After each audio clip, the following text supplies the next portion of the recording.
अस्सलाम वालेकुम व्यूअर्स, लाखों करोड़ों दुरूद शरीफ आका हज़रत मोहम्मद रसूलुल्लाह खातमुन नबीय्यीन सल्लल्लाहु अलैहि वसल्लम पर अल्लाह ताला मुझे और आपको मक्का और मदीना में हाज़री नसीब फरमाए। आमीन सुम आमीन। मैं हूँ मोहम्मद नवाज़ और आज का हमारा टॉपिक है कि अगर कोई बंदा किसी बंदी को तलाक देना चाह रहा है तो उसके लिए क्या क्या लीगल रिक्वायरमेंट्स हैं जो उसे पूरी करनी पड़ेंगी, कितनी इसमें फ़ीसें लगेंगी और इसमें कितना टाइम प्रोसीजर लगेगा और फिर उसके बाद उसे किस तरह से डिवोर्स सर्टिफिकेट जो होता है वो उसे किस तरह से मिलेगा और कहाँ से मिलेगा। इन सब चीज़ों पे मज़ीद हम जो उसका टाइम पीरियड होगा तलाक का उस पर आज मुकम्मल तौर पे हम डिस्कशन करेंगे। तो वीडियो को एंड तक ज़रूर देखिएगा ताकि मुकम्मल बात आपको समझ आ सके। वीडियो की तरफ जाने से पहले मैं आपसे ये कहता चलूँ कि अगर आप लाहौर से हैं और हमारी लीगल सर्विसेज हासिल करना चाहते हैं तो दिए गए नंबर पे आप हमसे कांटेक्ट करके हमारी लीगल सर्विसेज भी हासिल कर सकते हैं। तो लेट्स स्टार्ट।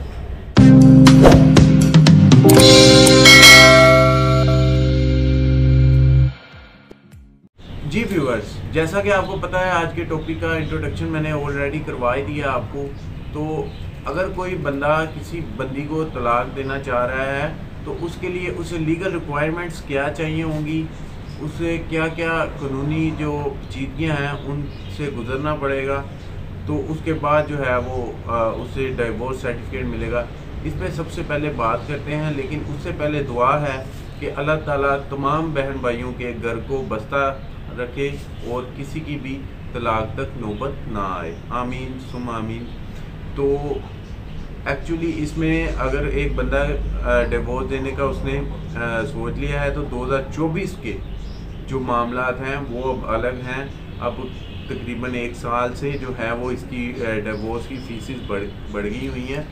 शरई तौर पे तो अगर कोई बंदा मुंह से ही बोल देता है तो उसकी डिवोर्स हो जाती है, लेकिन कानूनी तौर पे उसे प्रूफ करने के लिए डॉक्यूमेंट्री प्रूफ होना लाजमी है। उसके लिए ओबियसली अब जो उसकी फ़ीसेस हैं तो पहले इसका जो फ़ीस थी वो तकरीबन आज से 1 साल पहले वो एक 100 रुपये वाले स्टाम्प के ऊपर इसकी जो है तलाक़ अव्वल होती थी, फर्स्ट डिवोर्स, उसके बाद सेकंड और थर्ड इसी तरह से। लेकिन अब इसमें चेंजिंग आ गई हुई है। अब चेंजिंग इसमें ये आ गई हुई है कि जब भी किसी बंदे ने किसी बंदी को तलाक देनी है उसकी उसे 1000 रुपया जो है वो स्टाम्प लगेगा। उसके बाद ओबियसली उससे जिस भी लॉयर से वकील से करवा रहा होगा उसकी कोई फ़ीस होगी जो भी वो लेगा, तो वो इस तरह से उसकी पहली डिवोर्स तैयार करेगा। उसकी बात सुनने के बाद उसके बच्चे जो हैं कितने हैं, क्या उनके मामलात हैं, वो सारा कुछ मेंशन करेगा। बहुत से लोग क्या करते हैं तलाक के लिए किसी भी स्टाम्प फरोश का रुख करते हैं, लेकिन उसमें कल को उन्हें जब कोर्ट में केसेस लगते हैं तो वहाँ पे उन्हें मुख्तलिफ तौर पेचीदगियों का सामना करना पड़ता है। मुख्तलिफ तौर पे उन्हें जो है कॉम्प्लिकेशंस आती हैं जिस वजह से उन्हें परेशानी का सामना होता है। इसलिए बेहतर है कि आपका जो भी करीबी लॉयर है, आपका जानने वाला है, समझदार है, उससे आप मशवरा करें। अगर आप डिवोर्स की तरफ जा रहे हैं तो उससे ये काम करवाएं ताकि वो मुकम्मल तौर पे आपकी बात सुनने के बाद कानूनी जो भी तमाम उसके पहलू हैं वो इंक्लूड करे आपके जो स्टाम्प की जो तहरीर होगी उसके अंदर, ताकि कल को लागू आपको कोई किसी के रंग की मुश्किल ना हो सके। तो अगर आप इस तरह से करते हैं तो पहले ही डिवोर्स आपकी जाएगी आपके लॉयर के ज़रिए, उस पर 1000 रुपये वाला स्टाम्प लगेगा। ओबियसली वो यूनियन कौंसिल को भी भेजेगा और आपकी वाइफ को भी।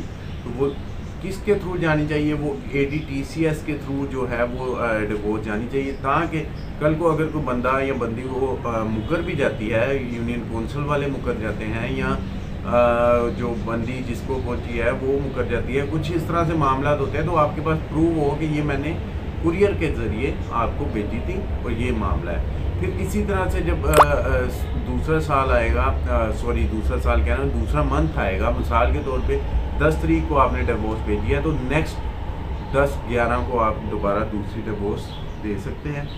उसके बाद इसी तरह से फिर तीसरी डिवोर्स की तरफ आप जाएंगे और ये इन तीनों डिवोर्स की तरफ जाने पे अब 1000 रुपये वाला स्टाम्प लगेगा। उसके साथ साथ पहले जबकि 100 रुपये वाला लगता था, अब 1000 रुपये वाला लगेगा। उसके साथ साथ मुकम्मल तहरीर, जो भी आपके मामलात हैं, हर मियाँ बीवी के मामलात अलग-अलग होते हैं, डिवोर्स की जो वजूहात हैं वो अलग-अलग होती हैं। तो जो भी आपके मामलात होंगे वो आपने अपने लॉयर को बताने हैं, वो उसके कानूनी पहलुओं के साथ उसमें उसकी जो है वो तहरीर लिखेगा और आपको जो है वो तैयार करके आपके साइन उनके करवा के दे देगा। तो जब भी अब एक स्टाम्प आपने ले लिया सबसे पहले, उसके बाद स्टाम्प के ऊपर आपके लॉयर ने आपकी बात सुनने के बाद उसमें कानूनी पहलुओं को मद्देनज़र रखते हुए तहरीर लिख दी। अब उसके बाद आपको आपके साइन होंगे उसके ऊपर, उसके साथ साथ 2 गवाहों के साइन होंगे। 2 गवाहों जिनके आईडी कार्ड बने हों उनके पास हों, उन 2 गवाहों के नाम आएंगे, उनके साइन होंगे, उनका आईडी कार्ड नंबर लिखा जाएगा। इसी तरह से आपके थंब इम्प्रेशन और सिग्नेचर वगैरह आएंगे।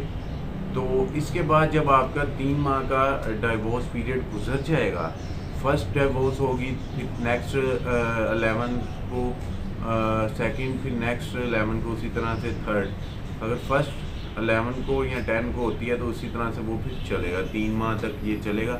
जब तीसरी डिवोर्स आप दे देंगे उसके बाद आपने फ़ौरन जो है वो यूनियन कौंसिल की तरफ नहीं चले जाना, 1 महीना आपने वेट करना है। 1 महीना जब गुजर जाएगा, 90 डेज़ जो है वो कंप्लीट हो जाएंगे, उसके बाद आपने यूनियन कौंसिल में जाना है, वो तीनों डिवोर्स लेके। उसके बाद यूनियन कौंसिल वाले ओबियसली आपके जो एक्स पार्टनर होगा उससे बुलाएंगे, और दोनों को बुलाने के बाद जो डिवोर्स सर्टिफिकेट है उसकी एक छोटी सी फीस होती है यूनियन कौंसिल की, वो वहाँ पे आपको जमा करवानी पड़ेगी। और अगर मिसाल के तौर पे यूनियन कौंसिल वाले कहते हैं कि हमें आपकी तरफ से कोई नोटिस नहीं मिला, पहला नोटिस जब आपने भेजा था डिवोर्स का, तो फिर आपने वो जो आपके पास रसीद होंगी कुरियर की, ADTCS वगैरह की, तो वो आपने वहाँ पे उनको दिखानी है। तो आपके पास प्रूफ इसलिए होना चाहिए। तो जब आप उधर ADTCS की दे देंगे सारा सबूत, पहली बात है वो हो सकता है वो आपसे पूछे ना, लेकिन अगर पूछेंगे तो आपके पास होंगी रसीदें, आप उन्हें दे सकते हैं। जब दे देंगे तो फिर वो आपको डिवोर्स सर्टिफिकेट जो है वो यूनियन कौंसिल मुतल्लिका जहाँ भी निकाह आपका रजिस्टर हुआ था, आपको डिवोर्स सर्टिफिकेट जो है वो जारी कर देंगे। लेकिन इसमें जो भी जितने भी हलाल काम हैं उनमें से सबसे ज़्यादा अल्लाह ताला के नज़दीक जो नापसंदीदा काम है वो तलाक़ है। अल्लाह ताला तमाम घरों को बसता रखे। इस तलाक़ जैसा जो मामला है अल्लाह ताला इससे हम सबको महफूज रखें। आमीन सुम्मा आमीन। दुआ में याद रखिएगा। अल्लाह।